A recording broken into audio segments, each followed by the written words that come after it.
Boa noite a todos. Queria agradecer a presença de vocês, em nome do prefeito municipal Duarte Nogueira e também do nosso secretário de Planejamento, Edson Ortega Marques. Agradecer à Câmara de Vereadores, que nos cedeu aí essa filmagem, vamos conseguir registrar essa audiência. O Anderson, que é o funcionário que está acompanhando esse trabalho conosco. A gente conseguiu agora essa parceria e vamos estar registrando também as demais audiências de forma gravada para que ela fique disponível no nosso site. Nós estamos iniciando hoje a primeira audiência pública do texto do Plano de Mobilidade Urbana, que será daqui a pouco apresentado pelo arquiteto e urbanista Guilherme Pesce. Como vocês devem ter percebido, o texto foi colocado no site, para que pudessem ter conhecimento, ter as contribuições. E na noite de hoje, o Guilherme fará uma apresentação da dinâmica, do pensamento, dos conceitos que nos levaram a esse texto. E apenas recapitulando, para quem nunca veio nas audiências, ou para quem também está acompanhando, que a gente consiga passar todo o texto. Então, o Guilherme passará toda a apresentação e, na sequência, a gente abre para que as pessoas possam fazer as contribuições. A arquiteta urbanista Adriana está com os textos, com as fichas de informações aqui na mesa de entrada. Então, seria interessante, quem já tiver interesse em utilizar a palavra, que já peça a folha, já vá preenchendo, para que a gente possa agilizar aí o processo. Lembrando que a gente precisa que as contribuições, pelo menos conceituais, estejam colocadas no campo para que a gente possa manter esse registro, tanto da participação de vocês, quanto das contribuições para esse texto. Ok? Então, Guilherme, está aqui a apresentação.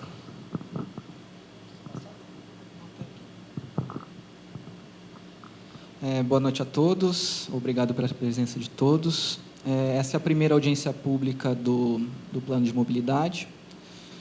Nós tivemos 13 audiências técnicas e essa é a primeira que contém efetivamente o texto de lei.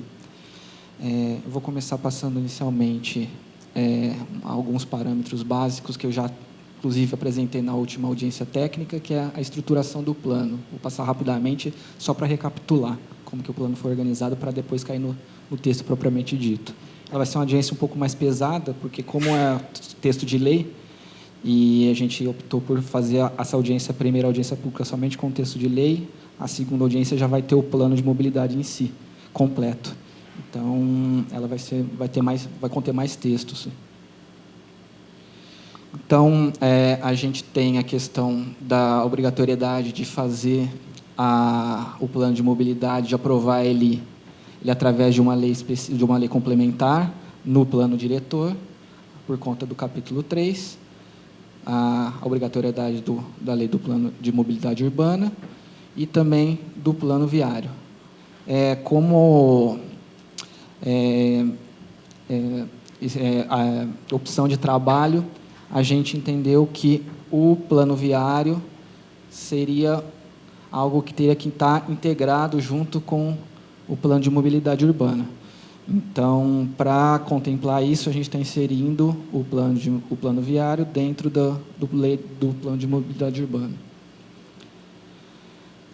O plano de mobilidade 2012 o primeiro plano foi realizado em 2012, através de uma pesquisa de origem e destino, realizada para durar 10 anos.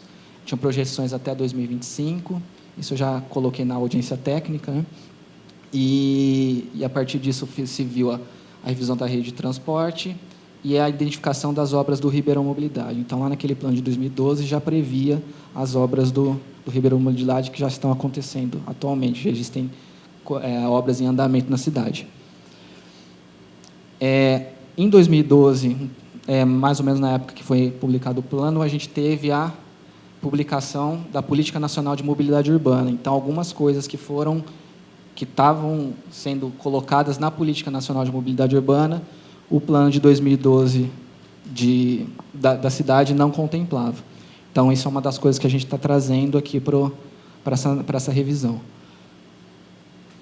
Além disso, a gente tinha, de 2012 até agora, outras questões surgiram na cidade. Então, a implementação de novos bairros ao longo do perímetro da cidade, a criação da região metropolitana em 2016, a licitação da concessão do serviço de transporte foi concluída em 2012, além do aumento da frota e da queda dos passageiros. Então, todas essas questões também vão ser abordadas no plano.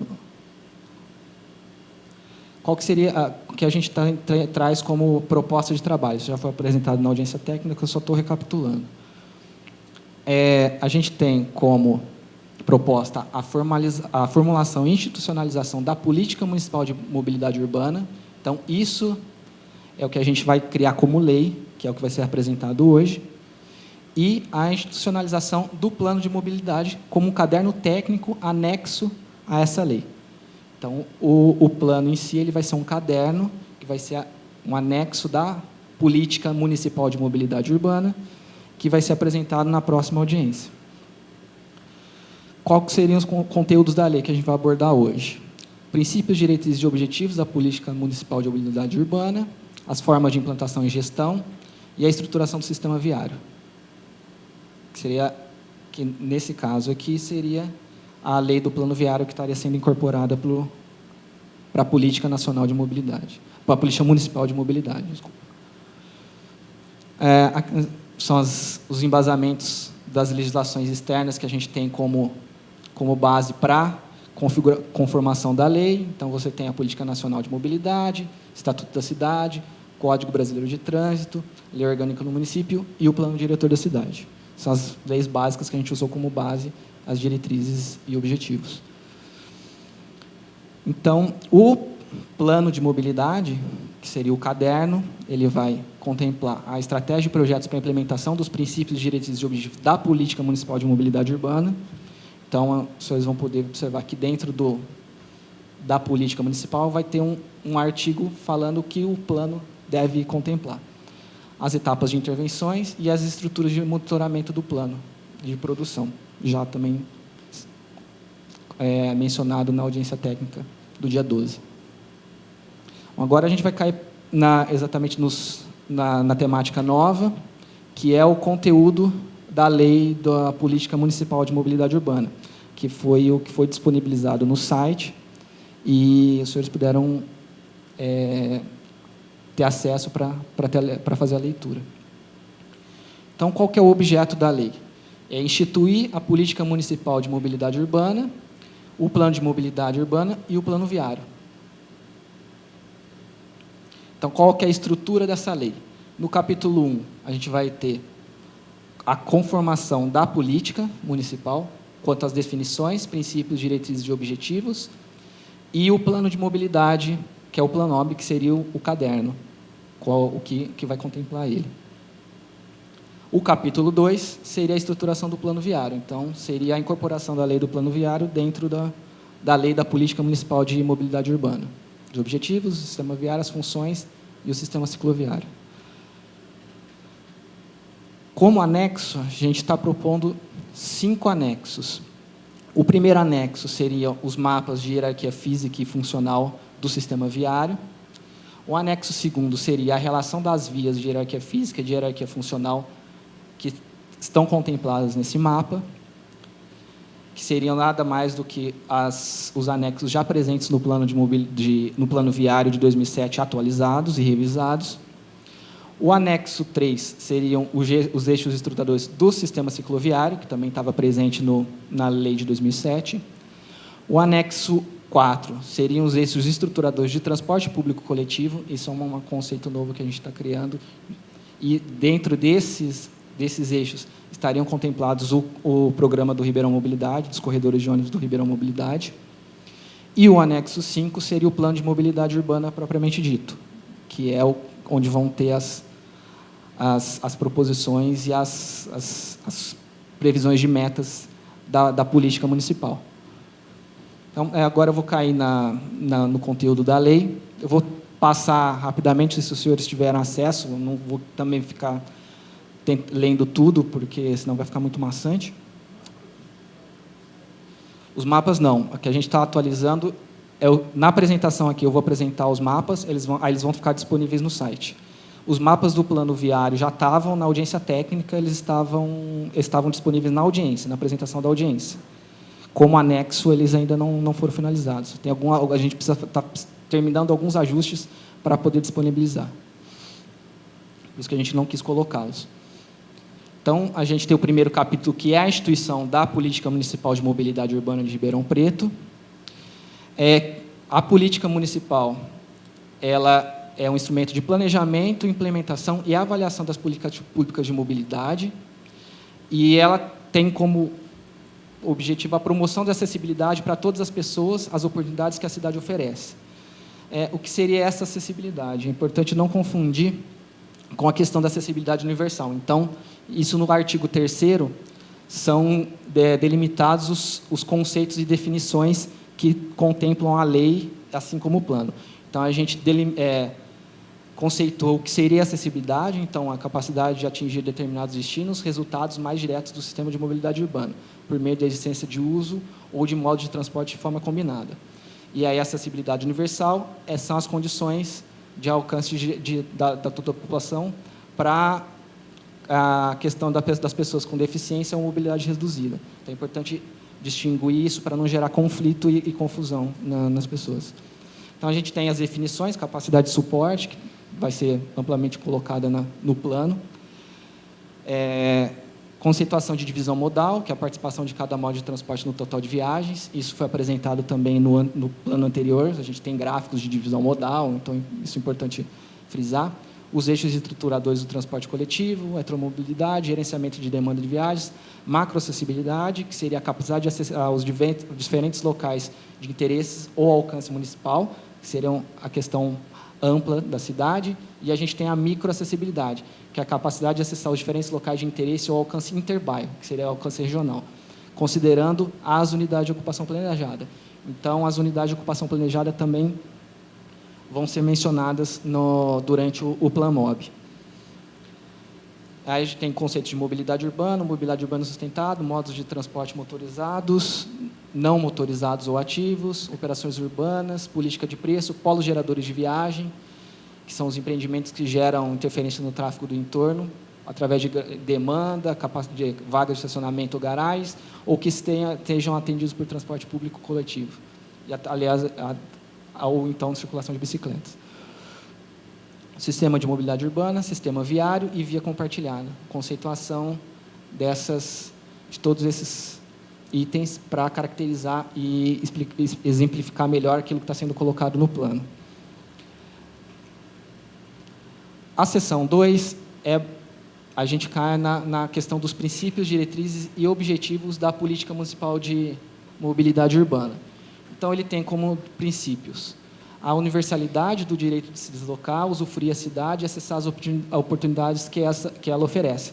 Então, nada mais é do que você poder chegar nos lugares com tranquilidade e voltar dos lugares com tranquilidade, dentro da cidade.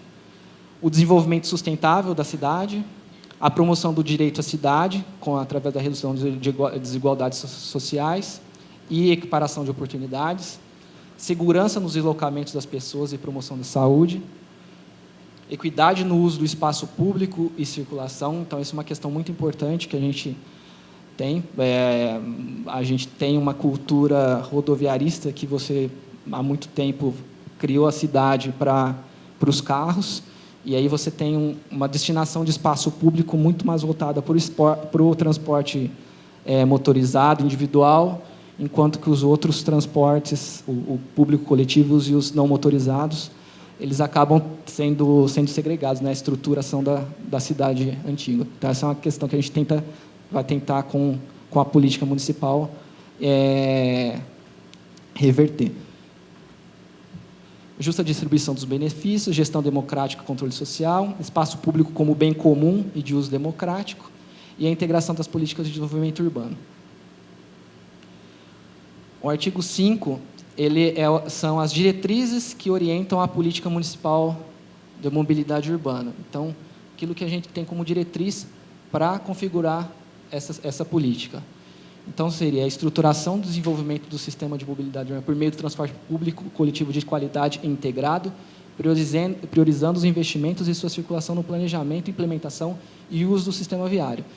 Então, isso foi uma coisa já colocada anteriormente, a ideia da política municipal e do Plan MOB é estruturar o desenvolvimento do sistema de mobilidade através do transporte público coletivo de qualidade. Então, o transporte público deve prevalecer em detrimento do transporte motorizado individual. Segurança e proteção das pessoas por meio das prioridades dos modos de transportes não motorizados sobre os motorizados. Então, isso também é uma diretriz da política municipal. Acessibilidade universal, desenvolvimento para estímulo de energias renováveis e menos poluentes. Mitigação de custos ambientais, o desenvolvimento das unidades de ocupação planejada estabelecidas no Plano Diretor de Ribeirão Preto. Então, as questões de microacessibilidade, a gente vai abordar as unidades de ocupação planejada. O desenvolvimento da implantação de novas tecnologias de gestão, desenvolvimento econômico, fortalecimento da gestão pública e integração com a política metropolitana. Isso também é uma questão que não tinha sido abordada no plano anterior, que a gente vai ter que abordar no plano de mobilidade. Aqui na política, a gente está dando as diretrizes gerais. Todas essas definições, maiores esclarecimentos, elas estarão no caderno, no Plan MOB, que seria o plano de mobilidade mesmo. Os objetivos da política municipal, então, é o aprimoramento contínuo do transporte público coletivo através da redução do tempo de viagens e do aumento da participação no deslocamento da população. Então, todas aquelas diretrizes, um dos objetivos para chegar com a política é chegar nesse quesito. A implantação do sistema cicloviário e qualificação dos espaços de circulação de pedestres, visando ao aumento da participação do transporte não motorizado, também é uma questão que está sendo colocada. Redução do consumo de energia poluentes, redução de vítimas no sistema de mobilidade urbana. Então, isso vai ser um capítulo que vai estar contemplado dentro do Plan MOB, um capítulo só sobre sobre vítimas de mortos e feridos no trânsito. Moderação do tráfego através das vias de circulação exclusivas para os modos não motorizados. A contribuição para a implementação de objetivos de desenvolvimento sustentável, a contribuição dos geradores de viagens, operação e disciplinamento do transporte de cargas. Isso depois também a gente vai ter um capítulo ou então uma demanda dentro do Plan MOB para tratar do transporte de carga. A implementação das ações para sensibilizar e conscientizar a população. Melhoria da mobilidade e acessibilidade da população de renda mais baixa. Controle social quanto ao planejamento, implementação, gestão e avaliação da mobilidade urbana. Para efetivação da política de mobilidade urbana, a gente tem alguns instrumentos de política pública que a gente está adotando no plano. Restrição e controle de acesso e circulação permanente ou temporário de veículos motorizados em locais ou horários predeterminados. A gente aqui na política de mobilidade não está definindo esses locais. E pode ser que no plano a gente também não consiga fazer a definição desses locais. Se nós não conseguirmos fazer essa definição, que isso requer estudos, requer um maior tempo, a gente vai criar dentro do plano uma demanda, que é realizar um estudo no prazo de tanto tempo para que seja realizado esse controle. Todas as questões que estão colocadas na política de mobilidade e que não forem abordadas, que necessitam de mais estudos, de uma abordagem com um tempo mais elaborado e com os estudos mais aprofundados, isso vai estar delimitado no plano, no anexo 5, de que vão ser necessários a realização de estudos dessas temáticas.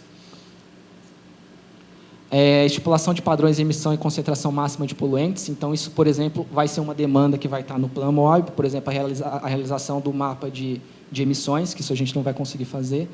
E isso também vai ser uma demanda que vai ter que ocorrer de tempos em tempos, então isso vai também estar contemplado dentro do plano, qual vai ser a organização dessa estruturação de demanda. O desestímulo do uso de determinados modos e serviços de mobilidade, então, fazer com que as pessoas passem a usar mais o transporte público coletivo e menos o transporte motorizado individual. A dedicação de espaço exclusivo nas vias públicas para o serviço de transporte público coletivo e modos de transporte não motorizados, então, corredores de ônibus, ciclovias, ciclofaixas, aumento de calçada, esse tipo de coisa.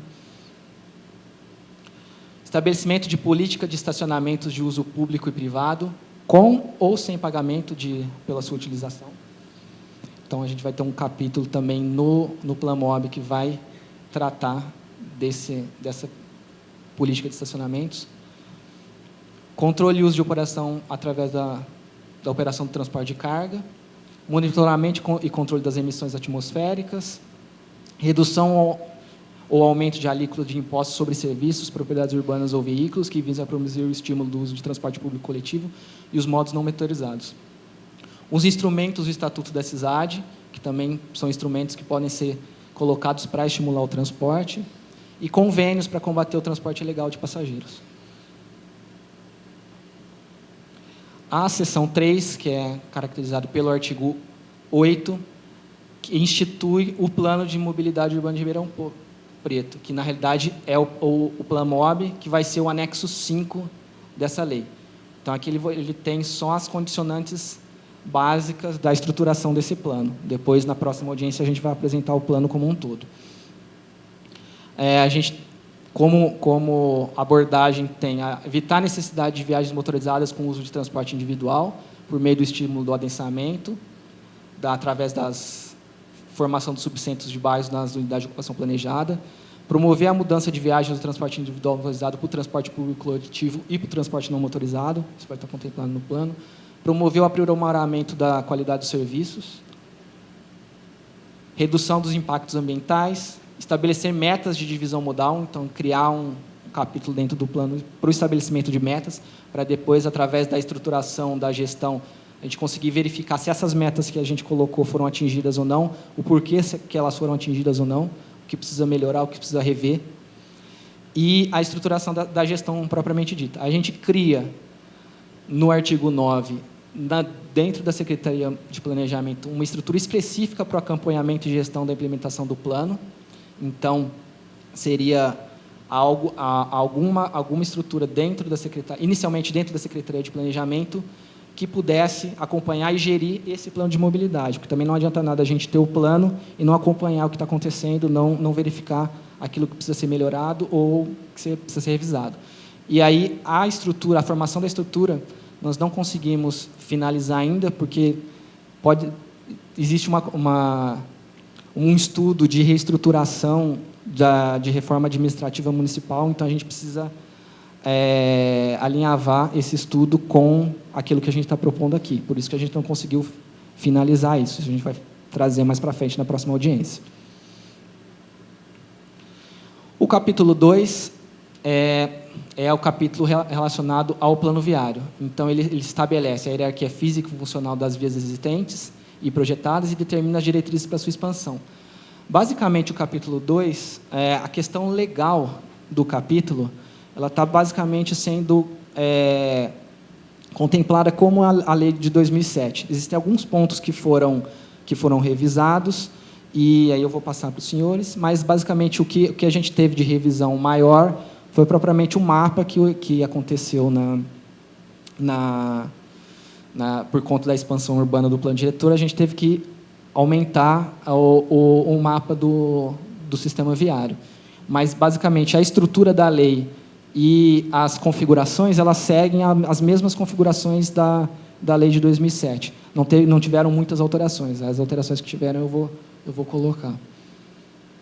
Então, ela tem as finalidades: assegurar o desenvolvimento econômico, propiciar a estruturação urbana, melhorar a qualidade de vida, caracteriza os mapas viários e fala que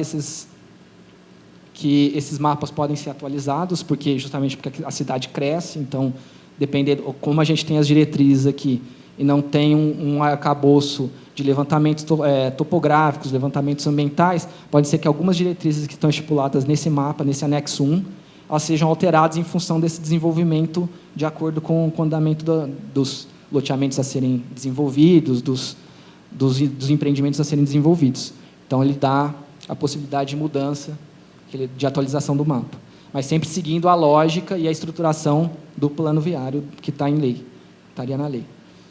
Então, você tem a divisão do sistema estrutural, sistema distribuidor, coletor e sistema local. Nos mapas do sistema viário que vão estar no anexo 1, a gente representa somente o sistema estrutural e o sistema distribuidor e coletor.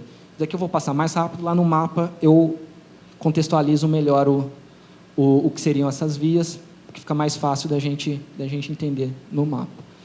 Então, a gente tem o parágrafo 3º, que as vias elas poderão ser adequadas para a implementação de faixas, corredores exclusivos de ônibus, veículos leves sobre trilhos e outros sistemas de média capacidade de transporte público coletivo, bem como ciclovias, ciclofaixas e infraestrutura complementares para o seu funcionamento. Então, o que seria isso daqui?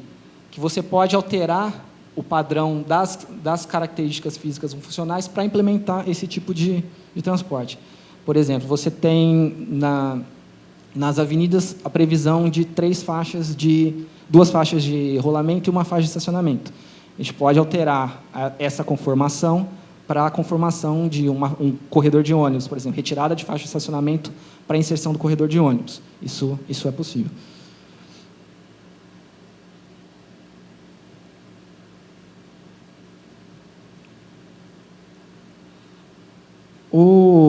O artigo 19, ele especifica quais seriam esses sistemas estruturais. Então, você tem um sistema estrutural principal, que são compostos pelas vias expressas de primeira e segunda categoria e pelas vias expressas de fundo de vale, que elas têm um distanciamento de 4 km entre si. O sistema estrutural principal, que é composto pelas avenidas, são as vias principais, que são as avenidas e as avenidas parques, que tem uma malha de 1 km a 1,5 km. O sistema de distribuidor, que é formado pelas vias de distribuição, com um distanciamento entre 500 a 750 metros, e o sistema local, que é conformado pelas outras vias. Aqui a gente está inserindo outras 2 categorias de vias que não estavam previstas no plano de 2007, que são as vias compartilhadas e as vias de pedestre. Isso foi colocado inicialmente na Lei de Habitação de Interesse Social, para viabilizar e criar maiores opções de desenho urbano, e a gente está inserindo isso no plano de mobilidade, na política, no sistema viário. O artigo 20, ele especifica qual é a classe da via e as funções operacionais. Eu vou passar rápido, porque isso é uma questão técnica. Então, os comprimentos de viagens, para o que ela é destinada, quais são os tipos de acesso, o tipo de transporte, como que o transporte coletivo se caracteriza dentro dessa via. Então, as vias expressas de primeira categoria, por exemplo, o transporte coletivo, ele só é realizado nas pistas segregadas ou parador nas vias marginais. Então, ele só tem parado nas vias marginais. O que seriam essas vias expressas de primeira categoria? Seriam as rodovias no plano. E depois, lá na frente, no mapa, eu exemplifico melhor o que é cada uma dessas vias. Isso também a gente já colocou nas audiências técnicas do ano passado, caracterizou cada uma delas. Eu vou passar também só para exemplificar. As vias expressas de segunda categoria e de fundo de vale são as vias que têm segregação, mas que estão dentro do anel viário. Então, seria Maurílio Biagi, Via Norte, Castelo Branco, elas são as categorizadas com vias de segunda categoria ou de fundo de vale. Bandeirantes, isso.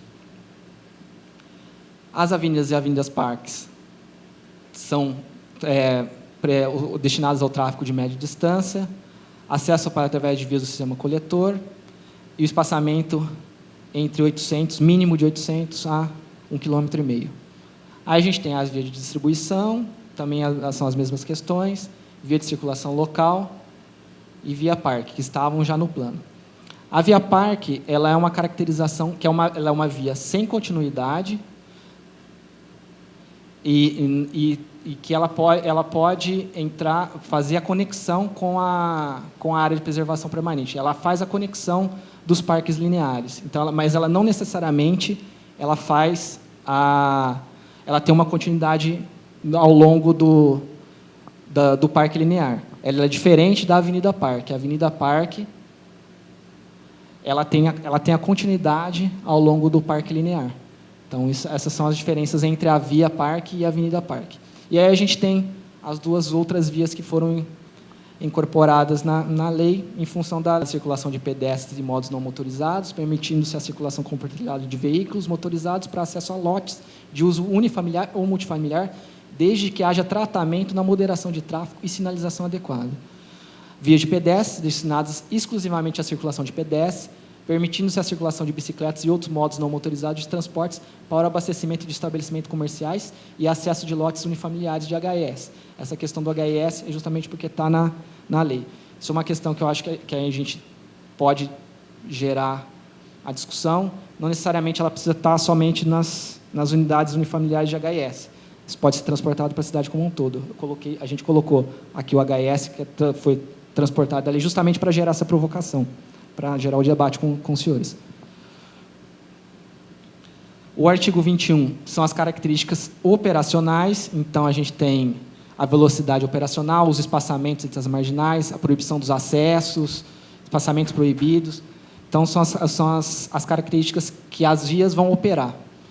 Então, a segunda categoria, as velocidades, avenidas parques, vias de distribuição, via de circulação local, vias de acesso, vias parques e as vias de tráfego compartilhado e de via de pedestre. Aqui a gente já tem algumas definições do que seriam essas vias, das delimitações e das obrigatoriedades que elas teriam que contemplar para elas poderem ser implantadas. Essa caracterização também, boa parte dela vem da lei de HIS, como a lei de HIS veio antes, ela foi aprovada antes, a gente já teve um estudo mais aprimorado e por isso que a gente trouxe ela para cá. Via de pedestre também, então você tem um limite máximo de largura, um limite de comprimento, dependendo do tipo de uso que você tem na via, a relação de vagas de estacionamento, se você tiver muitas unidades, questão de que as vias de pedestre não devem ter arborização, prever arborização. Então, elas estão sendo colocadas as operacionalizações aqui na política. Bom, aí a gente tem algumas definições do plano viário. Então, elas são definidas contendo os elementos de seção transversal e os padrões de projeto de acordo com as especificações apresentadas na Lei de Parcelamento, Uso e Ocupação do Solo. Isso sempre foi tratado dentro da Lei de Parcelamento, que foi apresentado ontem, inclusive, e esses parâmetros de seção transversal e padrões de projeto, quanto à largura, número de faixas. Então, isso vai ser contemplado lá na Lei de Parcelamento. A gente não vai tratar aqui justamente para não repetir assunto. Como isso são padrões de projeto de via, está relacionado com a estruturação do sistema viário para novas vias a serem criadas, então isso a gente está definindo na Lei de Parcelamento, na Lei de Uso e Ocupação do Solo, que é o que vem acontecendo desde 2007.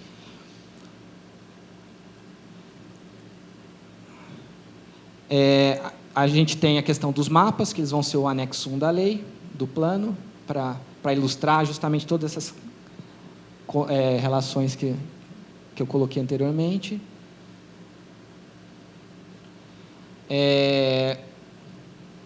Isso é uma questão que, por exemplo, as avenidas e trechos de avenidas classificados no sistema estrutural que não tenham características físicas de avenida e que dependam de alargamento de ruas existentes, elas serão consideradas pertencentes ao sistema coletor e distribuidor para efeito da Lei de Parcelamento, Uso e Ocupação do Solo.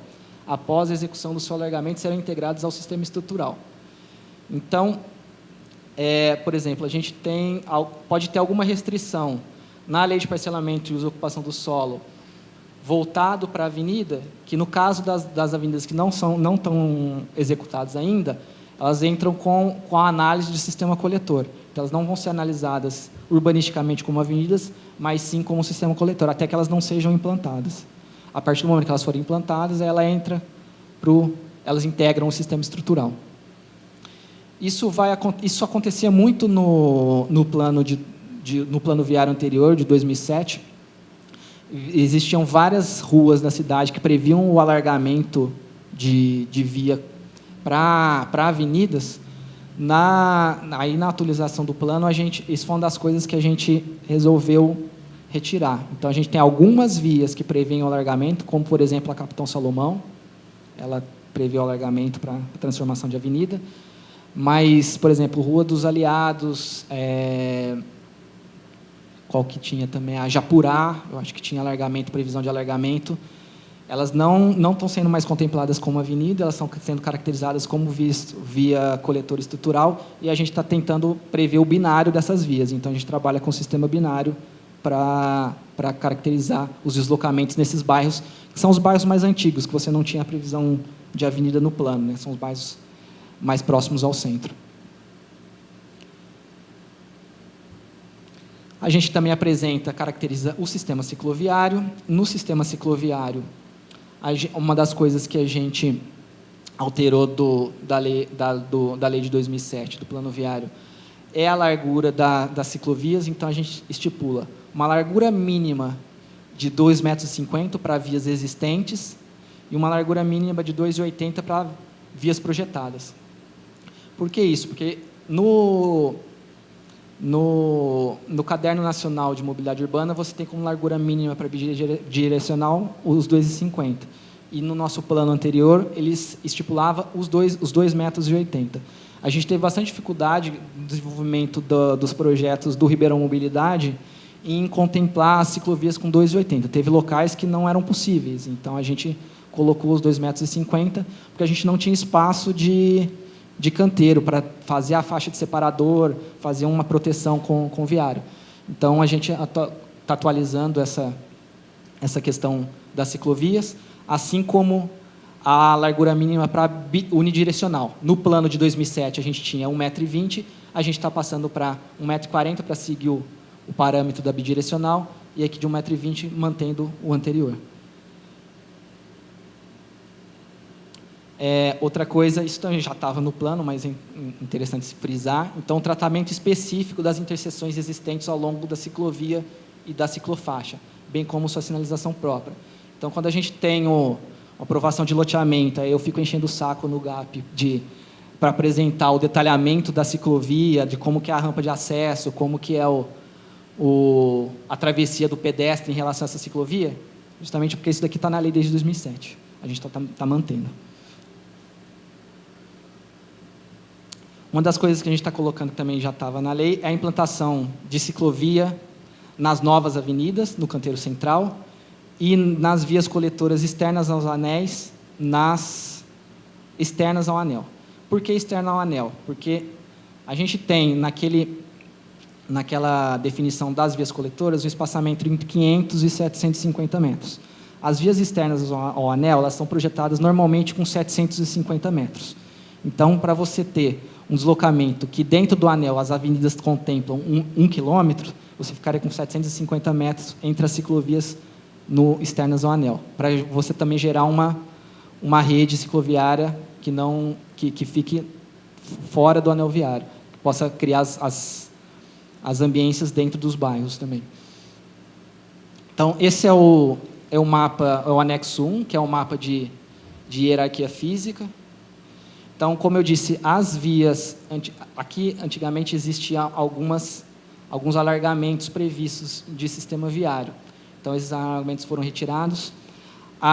Uma coisa que era contemplada no Plan MOB de 2012 era a eliminação de vias expressas segregadas internas ao anel. Então, a gente manteve as que já estão consolidadas, que de alguma maneira estão consolidadas. Existem alguns pontos de incorporação de vias marginais, isso precisa ser complementado, mas a via segregada atualmente já existe. Então, é Via Norte, Bandeirantes, Maurílio Biagi, Castelo Branco. E aqui é rodovia, então por isso que a gente está prevendo a implantação. E as outras vias que antes eram indicadas como vias expressas, a gente está passando para avenidas. Então, seria a Avenida do Tanquinho e a Avenida Rio Pardo. Isso depois, no mapa de eixos estruturantes de transporte coletivo, a gente vai verificar que essas avenidas, apesar de terem retiradas a destinação de segregação, a gente está prevendo que elas são eixos estruturantes do transporte coletivo, eixos estruturantes futuros do transporte coletivo. Então, a gente tem nesse mapa as indicações das vias estruturais, que são as vias expressas, as vias implantadas são as de linha cheia e a implantada de linha pontilhada. Avenidas, mesma lógica, cheia, implantadas, pontilhada, implantada. E ponto e linha são as vias que requerem alargamento, então são vias que precisam ser alargadas para serem transformadas em avenida. As avenidas parques seguem a mesma lógica, as vias coletoras também. E os parques lineares, a gente não delimita viário, porque é aquela questão de, dependendo de acesso, ela tem que dar o acesso ao parque, mas não necessariamente ela precisa ser contínua. Então, a gente só indica quais seriam os parques lineares ao longo dos córregos. Então, tem locais que a gente tem avenidas, parque, e tem outros locais que a gente tem parques lineares, que são esses pontinhos brancos aqui. Ó. Os pontinhos verdinhos, elas são delimitadas por pontos. A hierarquia funcional é a representação de tudo que está na hierarquia física, mais as questões das vias funcionais, que elas acabam se caracterizando mais na parte antiga da cidade. Então, são as vias que são caracterizadas, que fazem deslocamentos entre os bairros ou intra-bairros, e elas trabalham, normalmente a gente tem tentado trabalhar com o binário. Então, antigamente, essa daqui era uma previsão de um alargamento de avenida, e a gente está trabalhando com os binários. Todos os sistemas binários para facilitar o deslocamento. O anexo 2 são a relação das vias e da hierarquia funcional. Isso eu não vou colocar aqui, que é representar tudo que está nesse mapa e nesse mapa, não teria por que colocar. O anexo 3 é o sistema cicloviário, então você tem as ciclovias projetadas em vias expressas, em avenidas, em ciclofaixas, em avenidas parques ou parques lineares, e as distribuição, que são as ciclovias novas que a gente está propondo nesse mapa em relação ao mapa de 2007. A gente, nas audiências do ano passado, em 2018, a gente, dentre todas essas indicações de ciclovias, a gente está caracterizando algumas que deveriam ser implantadas para a constituição do sistema cicloviário. Então, isso a gente está indicando, isso vai estar indicado dentro de um dos mapas do caderno técnico do Planmob. Isso vai ser um dos mapas, será as indicações dessas ciclovias que deveriam ser implantadas e os prazos e a priorização delas. E aqui a gente tem o mapa dos eixos estruturadores do transporte público coletivo. A gente tem alguns eixos, que são os corredores de ônibus a implantar, que já está sendo colocado, que são os eixos do Ribeirão Mobilidade, por isso que a gente manteve uma cor só, que eles já estão consolidados. Então, são todas essas linhas cheias. E a gente tem outros eixos estruturantes que foram caracterizados ou pela caracterização de movimento, ou então pela questão das expansões urbanas previstas na cidade. Então, a gente já está prevendo, em alguns locais de expansão urbana, a caracterização de corredores de ônibus estruturantes. Isso são coisas que deveriam ser implantadas. Então, a gente tem aqui a Lafayette Costa Couto, tem a Avenida Rio Pardo, tem o Córrego do Tanquinho, a Avenida do Tanquinho. Então, seriam vias que seriam implantadas, e na sua implantação, o transporte público coletivo se estruturaria por meio delas.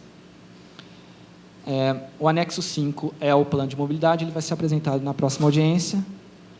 Com isso, eu acabo a apresentação. Essa é uma apresentação um pouco pesada, por conta de ser muita lei, muito texto, mas depois, na próxima audiência, a gente vai trazer as definições do anexo 5, ela vai ser um pouco mais ilustrativa.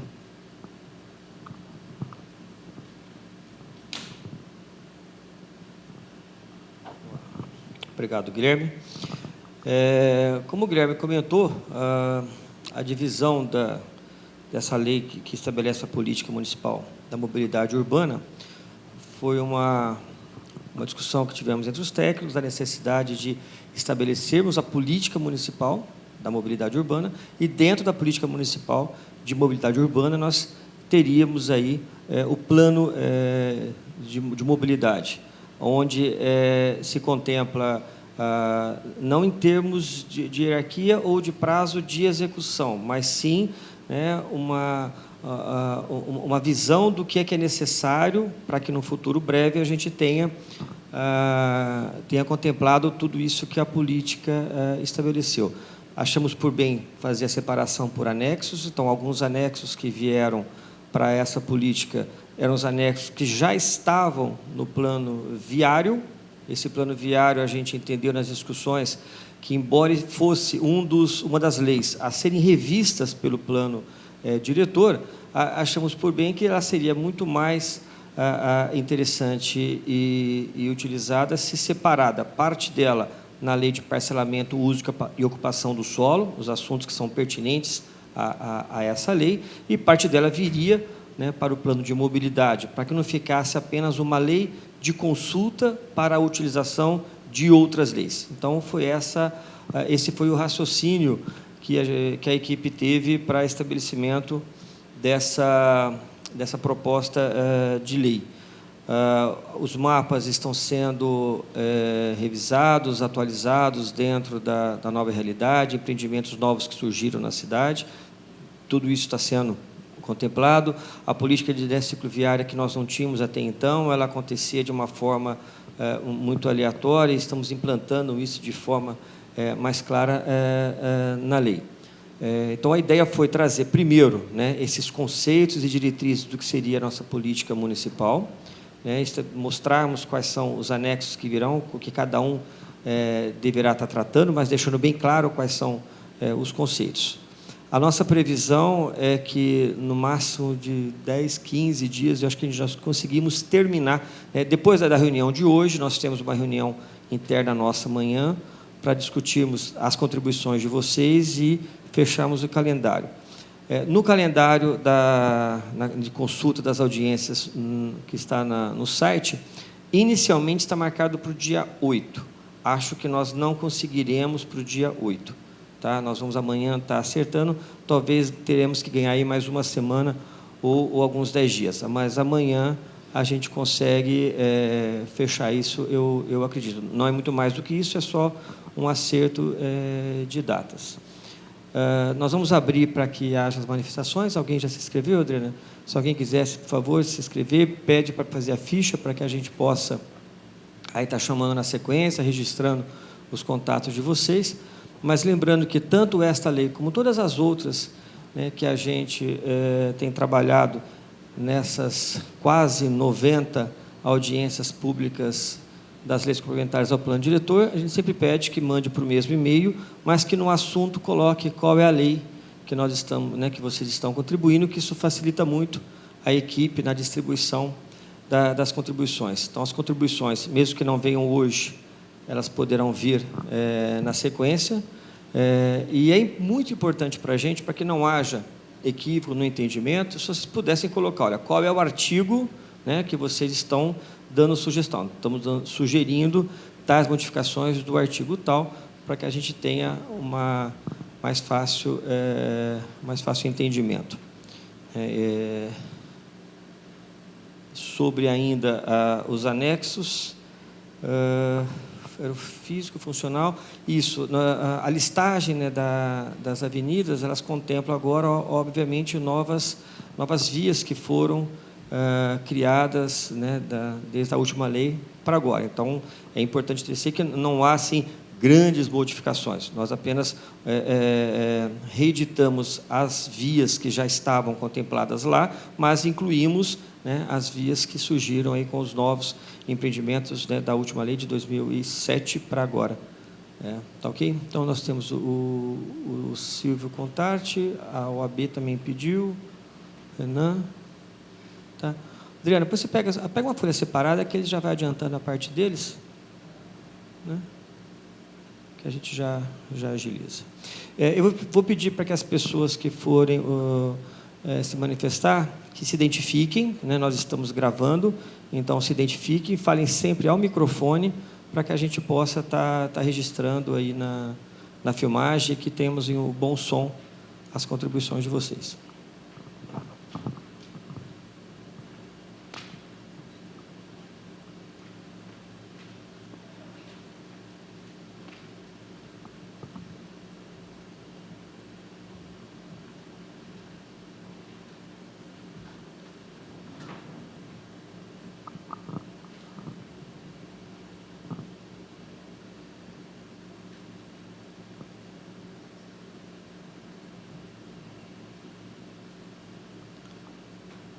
Lembrando a todos que na quarta-feira que vem nós teremos mais uma audiência pública sobre a lei de parcelamento, uso e ocupação do solo. Ela vai acontecer lá na Escola Municipal de Ensino Fundamental Alfeu Gasparini, que fica no início da Dom Pedro, lá no Ipiranga. Tá? Então, a nossa audiência de parcelamento será lá na Escola Alfeu Gasparini, como foi ontem. Para quem esteve lá ontem, essa audiência de semana que vem será com o mesmo texto, que continua no site, mas é um prazo a mais para que as pessoas possam encaminhar contribuições e possam sanar algumas discussões no local. Por isso, nós mantivemos o mesmo texto para a próxima audiência. Na semana seguinte, no dia 2, nós temos novamente uma audiência de parcelamento, uso e ocupação do solo, só que já teremos um texto novo. Oi, Silvio Contarte, arquiteto urbanista do Comur. 3 perguntas.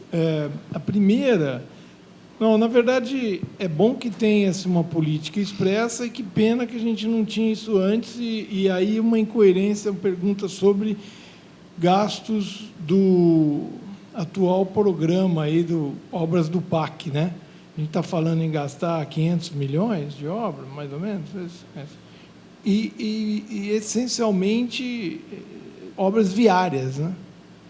A gente sempre fala nisso e a gente não fala quanto disso está sendo gasto em vias de automóveis e quanto disso está sendo gasto em calçada e ciclovia. Nunca vi essa relação expressa.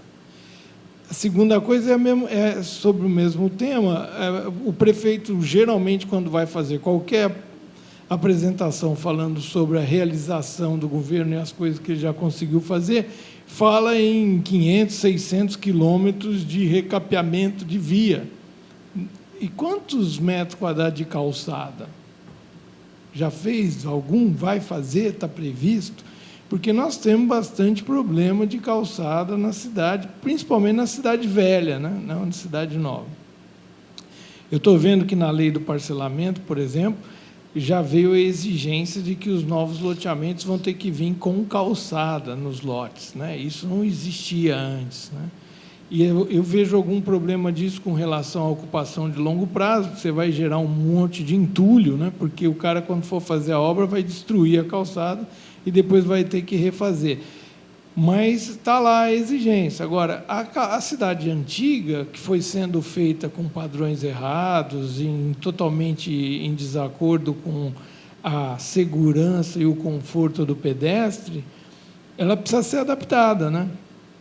E eu acho que isso faz parte de um investimento público também. Não acho que isso deva ser só responsabilidade do proprietário do terreno. Então, de novo, vou falar uma coisa que eu já falei. Quando a gente pensa no corredor de mobilidade com alta capacidade e de transporte público, a gente fala na possibilidade de fazer a rua completa, que devia incluir também a solução das calçadas, né? Resolver essas calçadas também. Por último, eu queria, já que eu estou falando em calçadas, eu não consigo ver uma coisa clara sobre a questão das interferências na calçada, se isso vai estar no Código de Posturas, no Código de Obras, na lei do parcelamento, ou uma lei do mobiliário urbano. Quer dizer, a presença de todos os outros elementos na calçada, tampa de boca de lobo, poste, sinalização viária, inclusive paisagismo.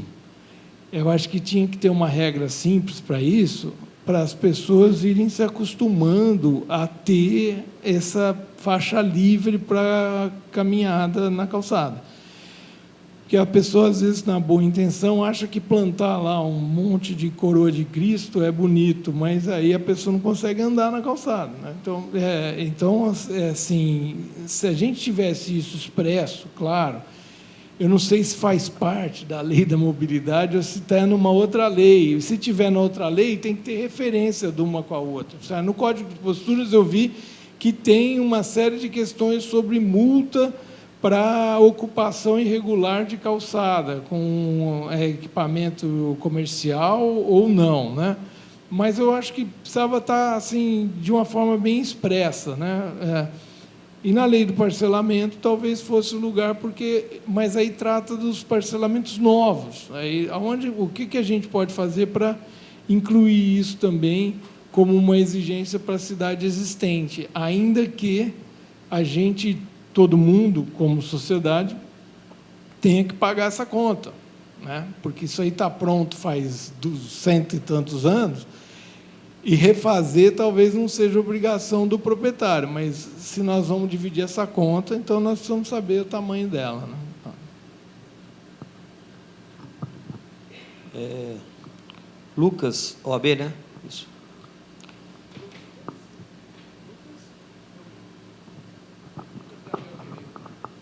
Lucas Gabriel Pereira. É o seguinte, é uma pergunta e uma recomendação. E quanto à pergunta, eu também vou fazer a exposição dos motivos pelo qual eu estou fazendo, embora não está justificado aí, até porque não tem espaço. Quanto à recomendação, Guilherme comentou a respeito do artigo 5º e 7º, da forma como vai ser fixado o termo técnico ali do fluxo das vias. E a gente sabe que isso é uma questão que fica a cargo do município, do gestor do trânsito, e a gente sempre sabe que vai mudando o fluxo das vias de acordo com as demandas do local. Às vezes é um edifício que é construído, ou um supermercado novo que é instalado naquela via, então hora é exclusiva, hora não vai ser exclusiva, aquela faixa. Então, assim, só por recomendação, fixa-se que a forma de regulamentação será por decreto, porque decreto a gente não precisa submeter ao parlamento para poder ficar discutindo e aguardando toda aquela morosidade que nós temos do parlamento. Agora, quanto ao escopo do projeto, a gente sabe que a mobilidade urbana é um tema recorrente e nobre, e nós precisamos debater sobre isso. Só que eu lhe pergunto o seguinte, eu não me recordo se já foi dito aqui nessa ou em outras, se vai haver uma revisão na fórmula da composição da tarifa do transporte público municipal. Porque do jeito que está essa fórmula, é muito oneroso ao contribuinte. O usuário do transporte público, aquele que tem um pouco mais de condições, não vai usar o transporte público. Ele pode usar o veículo dele, ou uma motocicleta, ou até mesmo o Uber, que é muito melhor. Agora, a gente tem que mudar a cultura, não é só mudar a lei. E mudar a cultura, a gente sabe que é muito mais difícil. E eu estou com um contrato da ProUrbano na minha mesa, até que eu pedi em nome da OAB. E eu presido a comissão das pessoas com deficiência, e nós temos visto recorrentemente esse tolimento, esse desrespeito, principalmente para com as minorias, no caso, pessoas com deficiência. Tá? Mas não precisa ser só eles. O transporte público de Ribeirão Preto, via de regra, é oneroso, é ineficaz, e dia após dia a gente tem visto que está caindo o fluxo, caindo o número de pessoas que estão utilizando. Então, a gente tem que refazer isso, revisar isso urgentemente, como que nós iremos compor essa tarifa. Se a prefeitura vai entrar ou não com a mão pesada para poder custear isso ou não, se nós iremos buscar uma outra forma, ou fórmula que seja, se nós teremos que rever, inclusive o consórcio no todo, para saber se nós temos que escolher outras empresas ou não, para verificar se há novos benefícios, porque do jeito que está, a gente vai mudar a lei. Mas na prática, infelizmente, a gente vai ver que a cultura que irá ser mantida será essa mesma cultura de descaso e até mesmo de abandono do transporte público. Então, a gente precisa pensar nisso. É nobre a discussão do plano de mobilidade. Agora, se nós não levarmos a reboque, concomitante ali, junto, essa questão da revisão, dificilmente a gente vai ver uma mudança. Então, fica o meu registro, a minha primeira pergunta era sobre isso. Se nós iremos discutir isso aqui, se iremos discutir no outro, porque se for discutir em outro, a gente precisa submeter ao parlamento, que seja, e levar isso para debater junto, porque do jeito que está, não vai ter mudança, infelizmente. Renan, da CI. Não é bem uma contribuição, na verdade é um questionamento, né? com relação aos prazos, né, e também com a disponibilização do texto. A gente viu que esse texto tem em torno aí de 35 artigos, né, ele não é tão extenso assim, ficou para a próxima audiência mais aqui, não, por enquanto, né? Então, assim, ficou mais para os anexos e tudo mais. Mas a nossa preocupação é qual o tamanho que vai ser esse texto que vai vir para essa audiência pública, né? E o que a gente está solicitando aí é, na possibilidade, mais uma audiência pública, porque é muito complexo discutir todo esse tema, principalmente pela sua complexidade, assim como o Silvio falou agora, com essas obras do PAC agora acontecendo, está surgindo novas demandas da população, dos comerciantes, enfim, de uma série de lados, né, por conta dessas obras que agora está sendo executada. Então, é um prazo muito curto para a gente conseguir analisar o tamanho desse texto, ver a complexidade dele. Então, a gente acredita que seria necessário, talvez, aí, ou de fato a audiência ser jogada mais para frente ou até mesmo uma nova audiência pública ser marcada para debater o texto como um todo, para que a gente consiga ter tempo para analisar a fundo todos esses detalhes.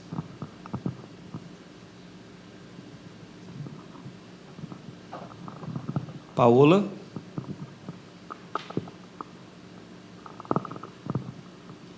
Oi, boa noite. É sempre ótimo estar o Silvio junto, que aí eu estou livre de fazer os comentários sobre calçada. Agradeço muito.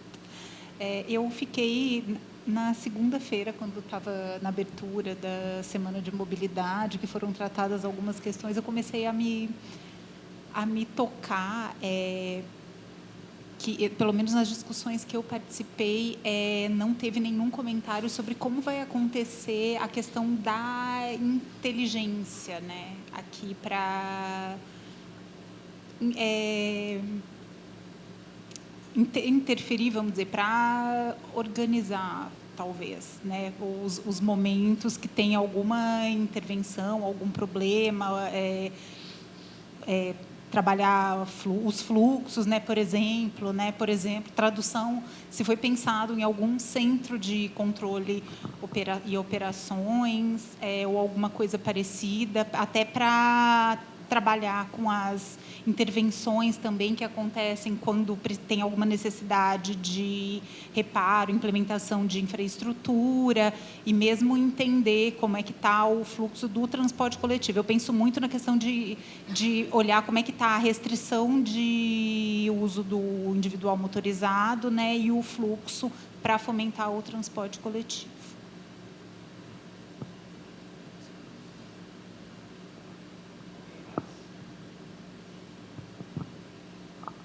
Passar para o Guilherme. Bom,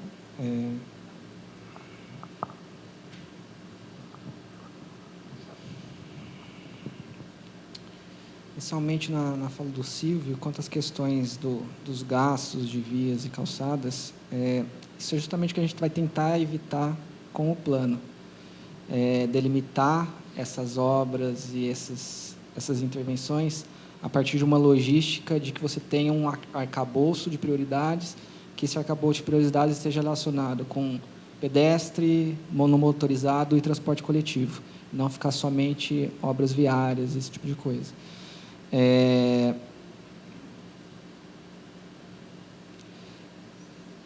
Quanto à questão dos gastos, isso quem poderia te dar essa informação é a Secretaria de Obras, que é ela que é a gestora do contrato do Ribeirão Mobilidade. Eu não tenho esses dados para te fornecer, senão poderia passar. Em relação às interferências das calçadas e os elementos, isso é uma coisa que a gente está conversando, né, Lanchotti, que provavelmente isso vai ser abordado na lei do mobiliário. A gente vai ter alguns elementos básicos de constituição de calçada aqui, então, que seria a faixa de serviço, faixa livre e faixa de acesso, algumas delimitações de larguras e composições básicas, tanto para as calçadas novas quanto para as calçadas já existentes. Sim. A ideia não seria padronizar em um único material, em um único elemento, mas te dar algum leque de opções. Então, por exemplo, 3 ou 4 elementos que que possibilitem de você escolher, e esses elementos não fugirem muito uns dos outros, mas estaria abordado na lei do mobiliário, essa definição de materiais. Nas audiências do ano passado, a gente até colocou, apresentou, mas a gente achou por bem que não se enquadraria no plano de mobilidade. Sim, exatamente. Isso estaria, as delimitações estariam no lei do mobiliário. As definições de larguras e dimensionamentos, aí ela vai estar aqui no plano. Isso já vai estar definido aqui no plano.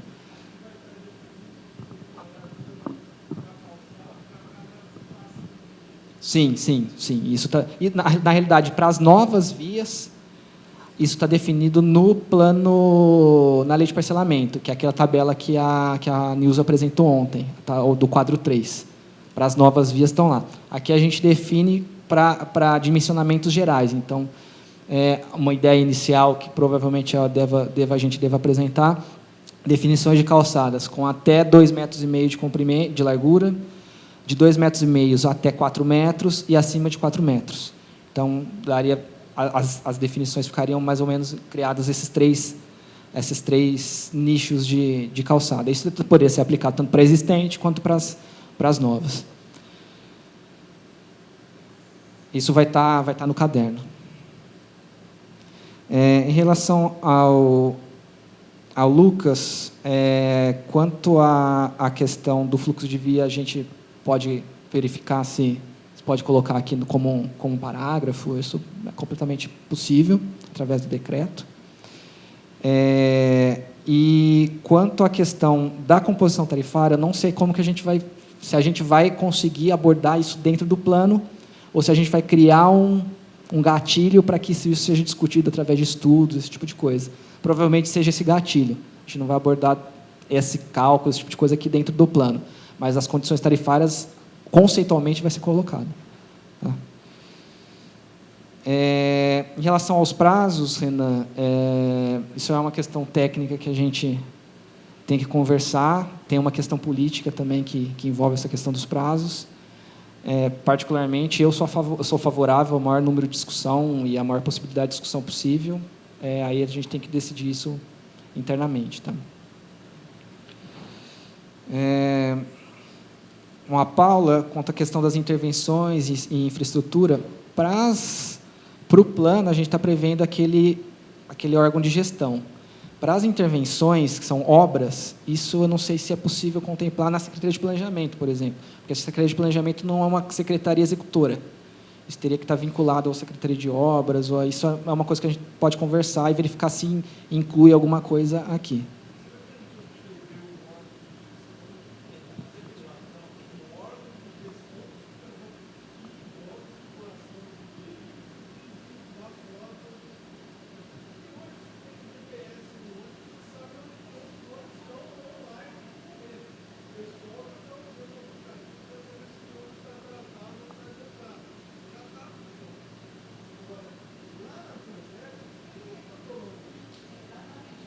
Ah, tá. Tá, não, isso a gente está prevendo.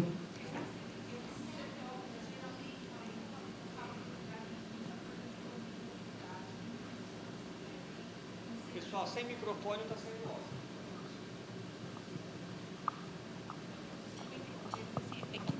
Tem alguns planos que prevêem um centro de controle e operações, e até porque acaba sendo um órgão, uma instância articuladora de uma série de outros órgãos municipais para trabalhar com mais agilidade, com mais qualidade, as interferências de tudo que é serviço urbano, né? Então, pode ser uma coisa que veio agora, que pode ser interessante pensar. Por isso, a pergunta é se foi pensado ou colocar a sugestão para olhar com carinho.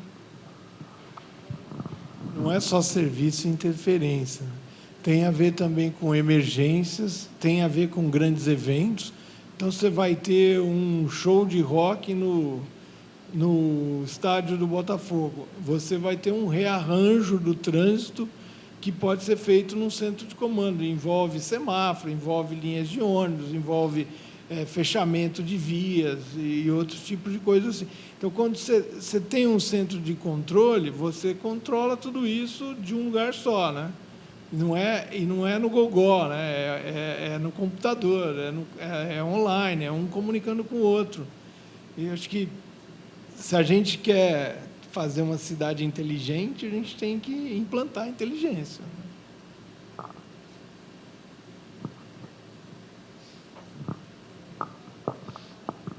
Ô Silvio, a gente já fez um contato para conhecer esse centro de controle que o Rio de Janeiro fez. Eles desenvolveram esse centro por conta dos Jogos Olímpicos, né? Uma coisa muito avançada, claro que não chegaremos muito próximo disso, mas o Ortega já esteve lá visitando esse centro para a gente tentar ver como é que isso poderia ser implantado de forma inteligente. Nesse plano, a gente não vai conseguir avançar dessa maneira, né? Porque não teremos ainda todas as respostas.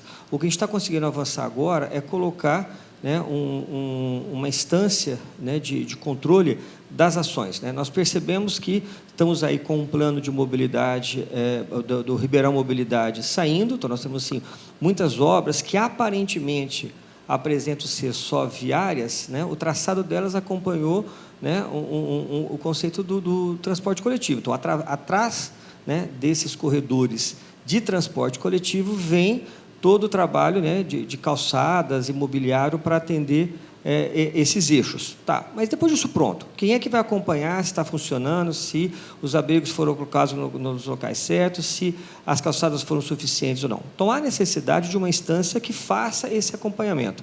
E nós não temos, até hoje, nenhuma instância que estabeleça a política de mobilidade. Nós temos uma empresa, que a Transep é uma empresa, tá? E que ela tem umas limitações, por ser uma empresa mista, como é que ele estabelece a política pública. Então, a proposta que a gente traz é isso, né? Criar essa instância, embora pequena, embora ainda fragilizada, e a partir dela que nós teremos esse crescimento.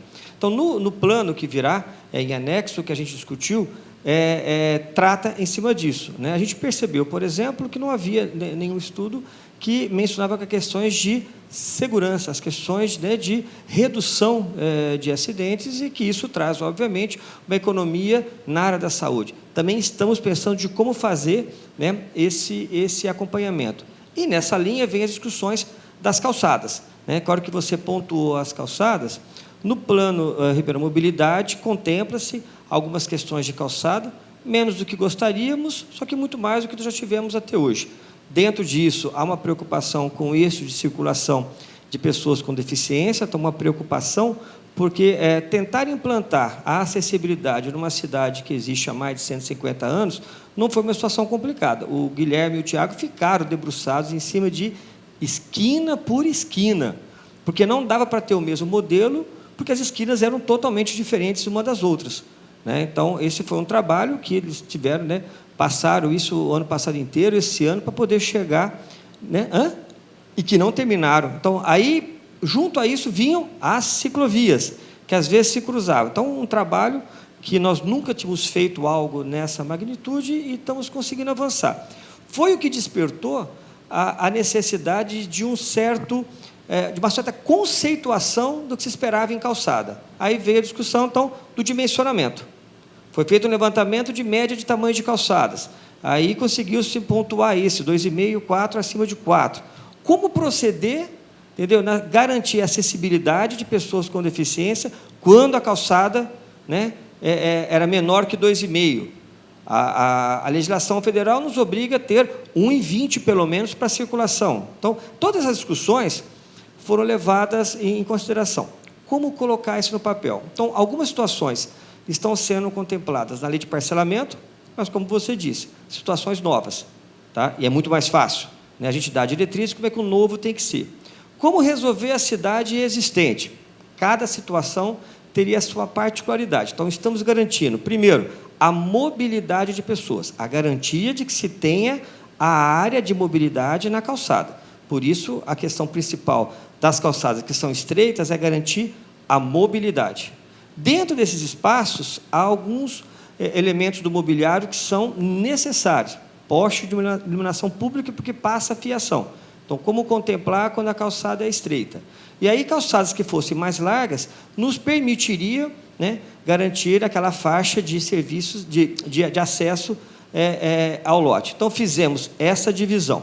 Fiscalização disso foi para o Código de Posturas. E no Código de Posturas, se entendeu que a calçada, ela foi hoje pavimentada, ela recebeu uma materialização pelo proprietário. Então, o Código de Postura diz que a responsabilidade daquele trecho é do proprietário, né, daquele imóvel. Então, ele será, né, cobrado para fazer essa adequação. É uma forma da gente dividir, né, a conta com todo mundo, né, porque se a média de lote é 10 metros, no máximo 3 metros de calçada, no máximo vai se ter alguma adequação de 30 metros quadrados de piso. Que piso vai ser esse? Bom, como definir esse piso? Fica para a lei do imobiliário urbano. Por quê? Porque há vários materiais que poderiam ser utilizados, e era difícil dizer qual seria. Chegamos à conclusão de que padronizar não seria uma boa solução. Seria possível que o proprietário estabelecesse qual o material, mas alguns materiais não podem ser utilizados. Então, vamos apontar também coisas que não podem ser calçadas. Situações que já sabemos que não pode. Desnível entre uma calçada e outra. Isso está no Código de Posturas. Se tiver, tem que ser resolvido. Quem é que resolve isso? Quem estiver fora do nivelamento do grade. Porque o grade da rua é único. Então, quem fez o degrau, qual o imóvel, é que vai tentar solucionar. Por quê? Porque a calçada, ela é pública. E ela é de uso do coletivo. Portanto, não existe nenhum termo de direito adquirido, eu já estou com a calçada há muito tempo. Não, vai ter que se adequar. Com prazo, obviamente, não dá para chegar e falar, olha, isso é para amanhã. Então, essa foi o conceito que está no Código de Posturas, amarrado com o dimensionamento do plano viário, com as situações novas que vieram para a lei de parcelamento e a materialidade, virada na lei do mobiliário urbano. A gente achou que não daria para colocar os materiais no Código de Posturas, porque não é só posturas, né? É a materialização. Que aí, na lei de mobiliário urbano, dá para dizer como eu coloco lixeira, como eu coloco, se na área de serviço eu vou ter algum canteiro, que tipo de vegetação eu posso colocar naquele canteiro. Então, isso tudo, mas virá na lei de mobiliário urbano. Tá?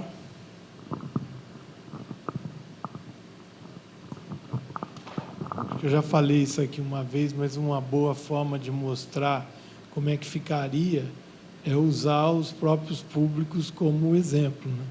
Se a gente pudesse ter um padrão em todas as secretarias, escolas, prédios municipais, e usar esse padrão de calçada nesses edifícios e nas praças, nas áreas institucionais em geral, aí você poderia mostrar para a população como é que tem que ser feito, né? Então, talvez o Código de Postura devia ter lá um artigo falando, isso aqui aplica-se também para a prefeitura, né? Você tem que fazer a lição de casa. Na verdade, existe um estudo, né, que o Tiago já está fazendo com calçadas e praças, né? A gente tem feito alguns estudos, a questão agora é implantar isso, mas já chegou-se alguns estudos desse tipo. O Estatuto da Cidade, ele estipula e obriga que os municípios criem os mapas de rota acessível. Esses mapas de rotas acessíveis, os conceitos, eu não sei se a gente vai conseguir produzir um mapa completo com todas as rotas, mas a conceituação vai estar no Planmob. E é justamente essa indicação. Os corredores de ônibus e as rotas acessíveis eles vão estar vinculados aos próprios públicos e às calçadas dos próprios públicos. Essa definição já vai estar no... Cheguei cedo hoje, estava andando aqui e vi que em algumas calçadas tem também o tátil direcional. É porque aqui tem muita densidade na calçada, né? Você fica esbarrando em gente o tempo inteiro, então tem no piso lá. E aí vai ter uma exigência, e quando deve acontecer isso? Porque, só para completar, tem coisas que não dá para você exigir agora, e tem coisas que você ainda tem que estudar melhor, como você falou. Mas nada impede de você já colocar critérios na lei. Depois que passar de uma certa densidade de X habitantes por hora na circulação, aí você tem que adotar o tátil direcional, porque vai começar uma pessoa bater na outra e a pessoa vai se perder lá, né? Quanto a essa questão do piso tátil, a gente estava trabalhando mais pela questão de largura e de alinhamento predial. Então, as calçadas até 4 metros, que você tem a possibilidade de fazer o deslocamento através das guias de balizamento da própria edificação, não seriam obrigatórias. As calçadas de 4 para cima, a gente está obrigando, isso vai estar no plano. Todas elas tenham pisos táteis. Postos de gasolina, piso tátil. Vagas de estacionamento, calçadas com as de lotes para vagas de estacionamento, piso tátil também. Todas que você não tem a possibilidade de fazer a guia de balizamento com edificação, obrigatoriamente você vai ter que ter o piso tátil. Não, isso não. A faixa livre vai ter que ter vai ter uma largura de faixa livre mínimo de acordo com cada um desses modelos de calçada. É dentro dessa faixa livre que ela vai ter que implantar o piso tátil. Ok. Alguém mais gostaria de se manifestar? Ok. Adriana, traz uma fichinha, filho. Se identifica aí. Meu nome é Sérgio Garrido, eu faço parte do Mobicicleta, que é um coletivo de ciclomobilidade, né? Eu gostaria de fazer, puxando a sardinha um pouco para o meu fogo aqui, a questão que eu não vi abordado ainda, se vocês abordaram hoje, me desculpe, eu cheguei muito atrasado, enfim, mas é da integração dos modais, né? Se tem pensando na bicicleta, com o ônibus, eu poder colocar a bicicleta dentro do ônibus, porque essa integração para o desenvolvimento do ciclismo numa cidade acaba sendo fundamental, né? Senão a gente vai ter problemas aí, porque vamos ter muitas ciclovias, mas em alguns momentos acaba sendo interrompido isso. E gostaria de saber também se existe algum lugar, os desenhos das ciclovias eu já vi que tem, né? Mas a questão de como que elas se integram, porque a gente sabe que em alguns trechos, né, tem algumas interrupções. Já foi falada dessa integração, mas para mim ainda não ficou claro como que essa integração acontece, mesmo por meio de ciclofaixa, por onde passa, enfim.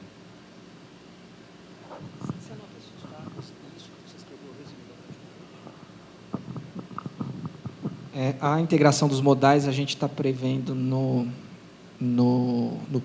caderno. Não sei como que a gente vai abordar, se efetivamente a gente vai conseguir prever ações de implantação imediata, mas pelo menos indicar aqueles comandos, alguma coisa assim, isso vai estar colocado. A integração entre as ciclovias, a gente está, de acordo com os levantamentos e as audiências que a gente fez, a gente tem um faseamento das novas ciclovias, justamente para fazer essas integrações das ciclovias existentes. Então, a gente tem, de acordo com... A gente tem previsão de 30 quilômetros, mais ou menos, de ciclovias implantadas com Ribeirão Mobilidade, mas tem vários trechos que elas não são conectadas. As conexões dessas ciclovias seriam as obras que estariam vinculadas ao primeiro bloco de intervenções cicloviárias de todos os trajetos que vão ser apresentados no Planmob. Então, a gente vai ter vários blocos de intervenções e esses blocos estão conectados. Eu já estou adiantando o tema do plano, mas tudo bem, não tem problema. Então, inicialmente, seriam essas conexões, as fases de conexões. Depois, a gente teria as conexões que a gente está chamando de conexões de polos geradores. Então, tem o HC, tem o NAEP, alguns... E aí depois tem as conexões intrabairros, tem uma conexão que é a intersetorial, que aí é Francisco Junqueira, e aí depois tem as complementações. Então, isso está sendo elencado vai ser elencado no Planmob, isso foi fruto de discussão das audiências do ano passado, a gente está trazendo isso para o Planmob, vai ter um mapa específico disso.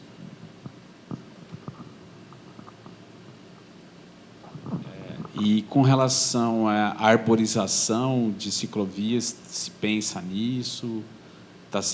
Vai ser contemplado também, porque nossa cidade, veja hoje, né, é quente.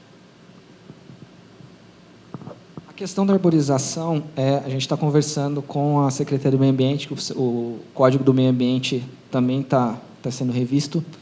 Eles têm no código deles uma coisa chamada áreas lineares não lembro o nome. Enfim, que são os parques lineares, e no parques lineares eles prevêem ciclovia, prevêem arborização, e aí isso já também vai estar contemplado no plano que, para fazer... Na própria lei aqui, você fala, tem uma questão que fala que não é somente a implantação da ciclovia, você tem que implantar a área cicloviária. Então, não é só simplesmente a implantação do modal. Tá? As obras do Ribeirão Mobilidade, a gente bateu o pé bastante, né, Tiago, para plantio de árvores. Então, alguns locais que não tem plantio, a gente está colocando, não sei como que vai ser gerido essa questão, porque aí não passa pela gente qual espécie, esse tipo de coisa, mas a gente previu, pelo menos, que fossem contemplados no memorial, no quantitativo, que tivesse plantio de árvores. Tem alguns locais que não é possível, por conta de tamanho, largura, aí, infelizmente, é inviável. Alguém mais? Bom, pessoal... Oi.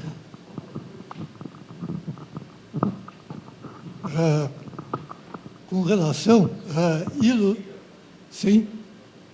com relação à iluminação, eu acho que nas leis deveria haver alguma coisa que dissesse a quantidade mínima de lumens por metro quadrado que deveriam existir nas calçadas, porque a iluminação em Ribeirão inteiro está deixando muito a desejar.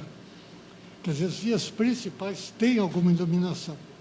Nas secundárias, a pessoa não consegue a 10 metros observar a presença de quem vem à frente e tal. É um problema de segurança. Então, tanto nas rodovias, os postes de iluminação, assim como também nas calçadas, seria muito importante que fizesse parte também disso daí. Adriana, tem alguma folha, só para ele anotar a contribuição dele? Depois você anota a contribuição? Você coloca seu nome e escreve a contribuição para a gente aqui. Tá bom? Pessoal, não tendo mais ninguém então inscrito, queria agradecer em nome do secretário Edson Ortega, do prefeito Duarte Nogueira, a presença de vocês nessa primeira audiência pública do Plano de Mobilidade. Eu acredito que até segunda-feira já estará no site o calendário para que a gente anuncie a próxima ou as próximas, né, audiências do Plano de Mobilidade. Tá bom? Espero contar com vocês, pelo menos já está agendado, quarta que vem, na Escola Alfeu Gasparini, a lei de parcelamento, uso e ocupação do solo.